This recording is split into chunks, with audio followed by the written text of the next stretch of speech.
नमस्कार दोस्तों, स्वागत है आप सभी का एक बार फिर मेरे इस चैनल एडवेंचर पर। आज का हमारा ये वीडियो क्लास 11 चैप्टर 1 सेट्स का पार्ट 2 है। पार्ट 1 ऑलरेडी अपलोड किया जा चुका है, आप उसे जाकर एक बार देख सकते हैं।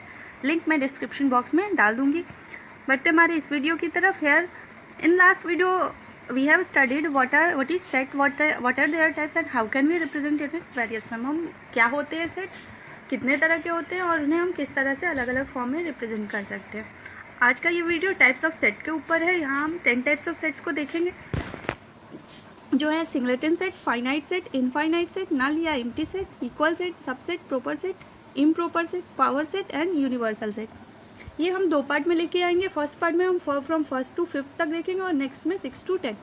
फर्स्ट है हमारा सिंगलेटन सेट। देखते हैं singleton set with exactly one element. ये वर्ड सिंगल से बना है, तो इस सेट के अंदर एक और केवल एक एलिमेंट्स आते हैं। जैसा कि आप एग्जांपल में देख पा रहे हैं, हमने कर्ली ब्रैकेट के अंदर सिर्फ एक ही एलिमेंट रखा है। तो इस तरह के जो भी सेट होते हैं उन्हें हम सिंगलेटन सेट कहते हैं। यहाँ एक सेट हमारा सेट बिल्डर फॉर्म में भी है, इसमें भी एक ही एलिमेंट है। आप देख सकते हैं कैसे, here X is such that X belongs to N. यहाँ पे एक्स इस सेट का मेंबर है जो नेचुरल नंबर है, और नेचुरल नंबर होते हुए यहाँ एक कंडीशन दी गई है कि x is greater than 1 but less then 3।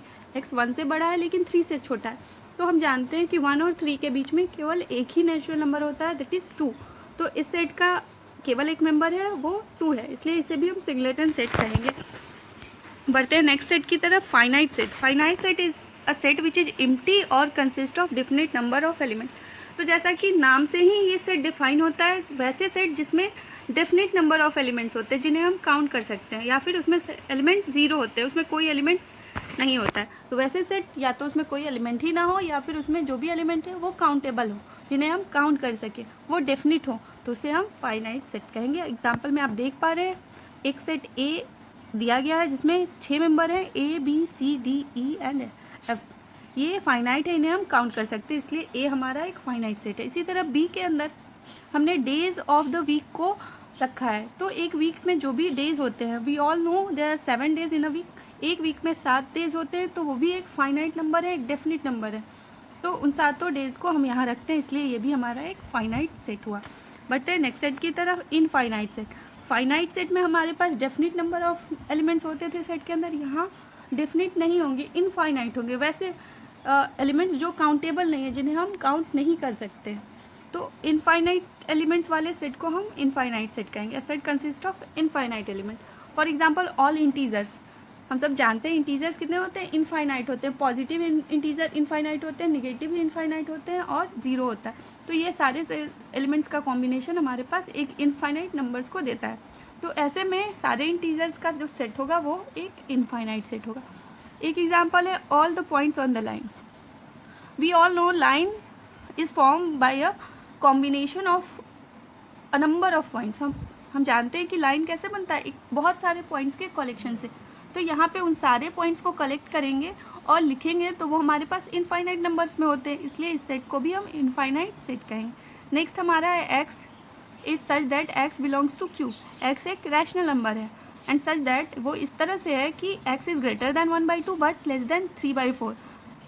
We all know that there are infinite numbers of rational number between any two rational number, between any two integers, between any two real number।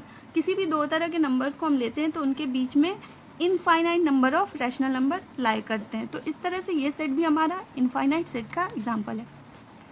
Next है हमारा नल set और empty set. नाम से ही ये set define होता है, जैसा कि इसका नाम है एम्प्टी सेट, इसमें कोई भी एलिमेंट नहीं होंगे। A set that does not contain any element is null set और वाइड सेट, या फिर उसे एम्प्टी सेट। ये तीनों ही नाम एम्प्टी सेट के ही होते हैं। नल सेट भी कह सकते हैं उसे, और वाइड सेट भी कह सकते हैं। एग्जांपल में आप देख पा रहे हैं, हमने कर्ली ब्रैकेट को लिया और उसके अंदर कोई भी एलिमेंट नहीं है, that means this set is empty. ये खाली है और इसलिए इसे हम एम्प्टी सेट कहेंगे। एम्प्टी सेट को हम 5 से डिनोट करते हैं। ये 5 हमारा एम्प्टी सेट है, हमेशा हम एम्प्टी सेट को 5 से डिनोट कर सकते हैं। एक एग्जाम्पल ये भी है, here X is such that X belongs to N. X हमारा नेचुरल नंबर है, एंड सो दैट एक्स वो इस प्रकार है कि X is greater than 1 but less than 2। Here X is a member of set and X belongs to N, that is natural number such that X is greater than 1 but less than 2। We all know there are no natural number in between any two numbers any two consecutive natural number, दो consecutive natural numbers है 1 और 2, इसलिए उनके बीच में कोई other natural number नहीं है, इसलिए ये हमारा सेट भी एम्प्टी है और इसलिए इसे हम एम्प्टी सेट या नल सेट या वॉइड सेट कह सकते हैं। एक क्वेश्चन में बच्चे अक्सर कंफ्यूज होते हैं, जैसे कि एक सेट है जिसके अंदर एक एलिमेंट है 0, क्या इसे भी हम एम्प्टी सेट कहेंगे? तो इसका आंसर है नहीं, ये हमारा एम्प्टी सेट नहीं है, सिंगलेटन सेट है, क्योंकि इसका एक एलिमेंट 0 है और 0 एक एलिमेंट है, इसलिए इसे हम सिंगलटन सेट कहेंगे, ये हमारा एम्प्टी सेट नहीं होगा। एम्प्टी सेट उसे कहते हैं जिसमें कोई एलिमेंट ना हो, और हेयर 0 इज एन एलिमेंट, 0 एक एलिमेंट है सेट के अंदर, तो ये हमारा एम्प्टी सेट नहीं होगा। नेक्स्ट है हमारा equal set. Two sets are set to be equal if they have exactly same element, दो सेट को हम इक्वल सेट कहेंगे अगर उन दोनों का एलिमेंट जो वो बिल्कुल सेम हो, मतलब इसके जो भी एलिमेंट्स है वही दूसरे सेट के भी एलिमेंट्स है, तो उन दोनों सेट को हम इक्वल सेट कहेंगे। एग्जाम्पल में हम देख सकते हैं कि a इज इक्वल टू 1 2 3, ए का एलिमेंट सेट ए का एलिमेंट्स है 1 2 एंड 3, एंड सेट बी का एलिमेंट्स है, सेट बी का भी एलिमेंट्स 1 2 एंड 3 है, बस इसके प्लेसेस डिफरेंट है, वो अलग अलग प्लेसेस में लिखे गए हैं अलग अलग ऑर्डर, तो ऐसे में भी हम सेट को इक्वल कहते हैं। ये these two sets are equal. इसी के जगह एक सेट हमारा सी होता कुछ इस प्रकार कि उसके एलिमेंट रिपीट करते 1 1 2 2 3, तो ये भी हमारा ए और बी के इक्वल सेट होता। Here A is equal to B and equal to C, तो रिपीटेशन भी हमारे सेट में अलाउड है, अगर हम रिपीट करके रखते हैं तो उन्हें भी हम एक ही काउंट करेंगे, वो अलग अलग काउंट नहीं होंगे। तो here A B and C these are equal sets. एक और हमारे पास एग्जाम्पल है, सेकेंड एग्जाम्पल है, two set C and D are given in C, the elements are is X such that X is the letter in the word mathematics. C के अंदर वो सारे एलिमेंट आएंगे जो मैथमेटिक्स वर्ड के letter हैं, मतलब मैथमेटिक्स वर्ड जिन letters का बना है वो सी के मेंबर होंगे, सी के एलिमेंट होंगे। और हमारे पास डी सेट है जिसके एलिमेंट है A C E H I M S T. ध्यान से देखें तो यही वो लेटर्स हैं जिनसे हमारा मैथमेटिक्स वर्ड बनता है।